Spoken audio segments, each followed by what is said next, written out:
Vamos ler, irmãos, as Escrituras nessa noite, no livro de Esther. Livro de Esther, no capítulo 5. Livro de Esther, no capítulo 5, a partir do verso 1. Lemos com a ajuda de Deus e a guia do Espírito Santo. Amém. Sucedeu, pois que ao terceiro dia, Esther se vestiu de suas vestes reais e se pôs no pátio interior da casa do rei, defronte do aposento do rei. E o rei estava sentado sobre o seu trono real na casa real, defronte da porta do aposento. E sucedeu que, vendo o rei e a rainha Esther, que estava no pátio, ela alcançou graça aos seus olhos. E o rei apontou para Esther com o cetro de ouro que tinha na sua mão. Esther chegou e tocou a ponta do cetro. Então o rei lhe disse: que é o que tens, rainha Esther? Ou qual é a tua petição? Até metade do reino se te dará. Somente até aqui, irmãos. Amém. Irmãos, o livro de Esther nos relata a história de uma mulher órfã, escrava, que foi criada pelo seu tio, e eles eram um povo perseguido. O povo hebreu foi levado em cativo para a Babilônia e estava sob domínio deste rei. E esse rei, irmãos, está escrito nas Escrituras que ele era um rei muito poderoso, ele tinha um reinado muito forte. As Escrituras nos trazem informação de que o reino dele se estendia da Etiópia até a Índia. É um reino grande, poderoso. E diz as Escrituras que teve um tempo em que ele começou a demonstrar a grandeza do reino dele e levou 6 meses para ele concluir a demonstração da força que ele tinha, do poder do reinado dele.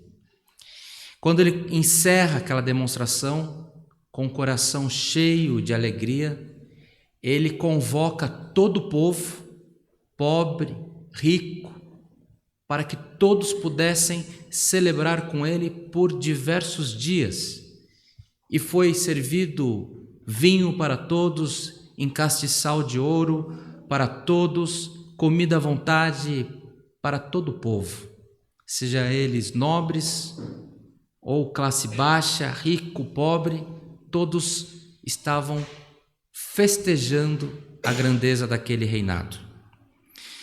E ao final daquela festa, ele convocou a rainha para estar presente, para que ela se vestisse com as vestes reais, para que ele pudesse mostrar ela também para o povo, para os convidados dele, porque ela era uma rainha muito bonita.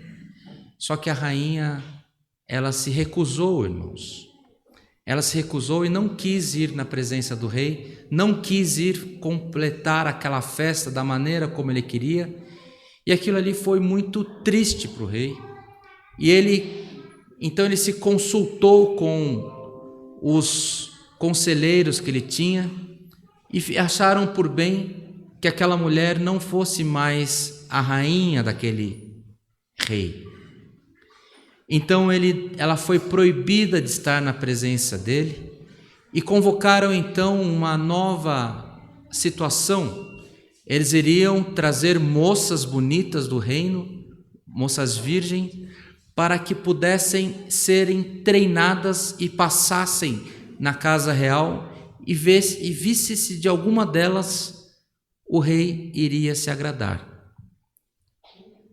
Daquele povo escravo, tinha um homem chamado Mardoqueu, que ele tinha essa menina que ele criou como filha, que era a sobrinha dele, que ela era órfã de pai e de mãe, diz as Escrituras, e que ela estava dentro dos predicados que era recomendado para participar daquela situação, daquela prova ou daquela demonstração, aquela seleção, e ela foi selecionada e ela começou a frequentar a casa real.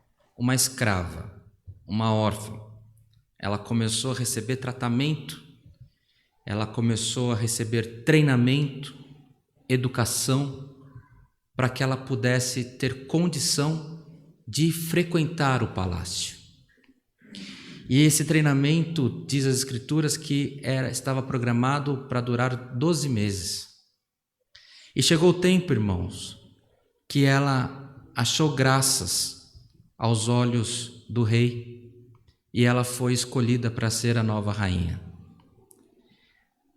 Ela passou por provação, ela teve o tempo de que ela queria ter a mãe dela por perto, queria confidenciar com a mãe alguma coisa, ela não tinha mãe. Ela precisava do carinho do pai, ela não tinha pai.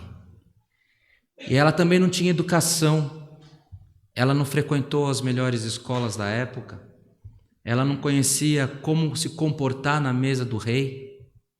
Então nunca passou na cabeça dela que ela pudesse estar naquele ambiente. Mas os planos de Deus é diferente do meu e dos seus planos. E às vezes você está passando por provação e o Senhor já está olhando o que vai acontecer na tua casa, na tua vida lá na frente. Às vezes nós passamos por momentos na nossa vida que o Senhor está nos moldando para podermos estar recebendo a vitória no tempo oportuno, meus irmãos. E aconteceu assim com essa moça. E a rainha, ela se tornou rainha. Só que no curso desse processo, aconteceu um fato de que o tio dela ficava na porta do palácio e ele viu que 2 guardas estavam tramando matar o rei. E diz as Escrituras que ele fala com a sobrinha faz chegar ao rei, fala que quem estava dando a informação era Mardoqueu. O rei investiga, coloca uma comissão para investigar, apura-se que de fato aqueles homens estavam tramando contra a vida do rei e aqueles homens são enforcados. E vai para o esquecimento aquele caso, fica só registrado nos livros do rei. E passa-se o evento da vida, da constituição do reinado dessa mulher, e tem um homem naquele reinado que ele é um homem que tinha muita honra, que o rei concedeu a ele a maior honra naquele reinado. E esse homem começou a encher-se de grande pompa, de grande poder, e queria e fazia questão que toda a população pudesse abaixar a cabeça para em sinal de respeito a ele. E somente um homem, diz as Escrituras, que não fazia essa situação, não se humilhava para ele, que era o próprio Mardoqueu. E Mardoqueu, agindo dessa maneira, despertou uma grande ira no coração deste homem que era honrado pelo rei, no coração de Amã, e junto dos seus conselheiros, então Amã planeja pegar um edito do rei para destruir não somente Mardoqueu, mas para destruir todo aquele povo escravo. Irmãos, a palavra do Senhor chega em tempo oportuno na nossa vida nessa noite. E assim transcreve as Escrituras nos contando essa história, que quando Amã, possuído dessa vontade diabólica, ele vai até o rei e fala que tinha um povo que não seguia segundo os costumes do reinado e que aquele povo deveria ser excluído, exterminado. O rei pegou, arrancou o anel, entregou na mão dele e falou: faz do jeito que você quiser. E Amã editou uma carta, selou com o anel do rei, que era a chancela real, e mandou para a língua de todos os povos daquele reino, para a língua local, e colocou todo mundo em alerta. Era o mês 1º, para que no mês 12º daquele ano haveria uma grande matança e perseguição e seria exterminado o povo hebreu daquele lugar. Mardoqueu, sabendo disso, ele fica em grande desespero. E ele fica em grande desespero. A sobrinha que estava morando no palácio, já tinha pouco contato com ele, ela percebe que alguma coisa de errado tem, ela procura saber o que está acontecendo e Mardoqueu faz chegar a ela o que havia acontecido e fala para ela que você possa, de alguma maneira, defender o teu povo, porque quando nós formos mortos, você também é hebreia e você também poderá padecer.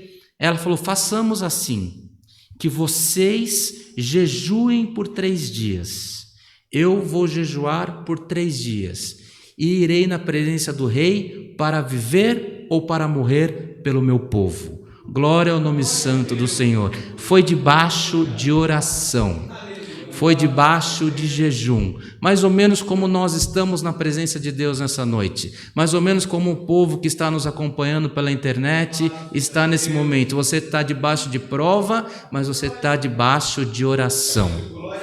E essa mulher, quando ela estava debaixo de oração, irmãos, de jejum, 3 dias, ali nos pés do Deus de Israel, ela foi e procurou o rei para viver ou para morrer. Mas como ela estava protegida pelo Deus dos exércitos, quando o rei viu ela entrando no palácio, o coração dele faltou sair pela boca, ele logo já estendeu o cetro para ela e falou assim: pode vir, pode pedir o que você quiser. Hoje até metade do meu reino lhe será concedido. Glória ao nome santo do Senhor. O rei podia, irmãos, abaixar o cetro. E se ele baixasse, não tinha conversa. O rei poderia, irmãos, antes de ela entrar nos aposentos dele, o rei poderia ter recebido Amã para acelerar aquela sentença. E se ele tivesse decidido, antes que ela chegasse, poderia ter um decreto de morte para o povo de Israel. Mas a misericórdia e o livramento chega na hora certa na casa do crente. Irmãos, e a palavra do Senhor para nós é essa, que debaixo de oração você tem estado e hoje o cetro da misericórdia está sobre a tua cabeça. O cetro da misericórdia para suprir a tua necessidade, para suprir os seus pensamentos, para suprir as suas dores, os seus pensamentos, os seus clamores, as suas enfermidades pelo qual você tem lutado. O Senhor hoje estende sobre essa igreja, para os que aqui estão, sobre aqueles que nos acompanham pela internet, porque chegou o tempo da tua libertação. Irmãos, e sucede então que quando ela entra e ela recebe essa aprovação em resposta ao jejum do povo, ela então fala assim: não, meu rei, eu quero te convidar para um banquete. O rei e Amã. Amã não sabe que ela era daquele povo. Amã só sabia o estado atual da rainha. E ele se encheu de alegria e ele foi naquele banquete. E quando chegou lá, a rainha não falou o que queria e convidou eles para um outro banquete. E quando a rainha convidou eles para um outro banquete, aí que Amã se encheu de um ar potente, de dominador, porque ele falou assim: eu estou na casa do rei, eu estou na mesa da rainha, ninguém pode comigo. E chegou e começou a falar das grandezas que ele tinha, dos filhos dele, de tudo que ele possuía para os amigos dele. E os amigos dele logo convidaram ele para que ele resolvesse logo a situação de Mardoqueu. Então, já que ele estava com esse poder todo, ele foi logo e mandou fazer uma forca na casa dele para matar o Mardoqueu. Só que naquela noite, irmãos, o rei perdeu o sono e começou a ler as escrituras, as transcrições dos registros reais, e viu o que havia sucedido, que a vida dele tinha sido liberta pela denúncia de Mardoqueu. Ele falou assim: mas o que será que nós fizemos por esse homem? E a Irmandade conhece a história, que na manhã seguinte ele chama Amã e manda honrar aquele que Amã queria matar. E quando chega a noite, Amã vai para o jantar, a rainha denuncia o plano diabólico que ele tinha, e na forca que ele preparou para Mardoqueu, ele padeceu na mesma noite. Irmãos, a obra que o Senhor tem que fazer de livramento e de exaltação, ela não fica pela metade. Não fica fio desencapado, não fica história mal contada, não fica versão pela metade. Hoje o Senhor está falando que o cetro está estendido para a igreja, é para abençoar em definitivo a casa de Deus. É para abençoar em definitivo, é para exaltação. Então, o que nos trouxe até aqui, irmãos, as orações, as lágrimas, os choros, os lamentos que nos trouxeram até esta noite de quarta-feira, alcançamos graça no trono da glória do nosso Deus, e o cetro da misericórdia, da libertação está estendido sobre nós. Que possamos sair dessa casa de oração com a certeza que a proteção de Deus está indo adiante da sua condição. Essa é a palavra, recebamos ela como vinda de Deus, e que por tudo nas nossas vidas o nome de Deus seja sempre louvado. Amém.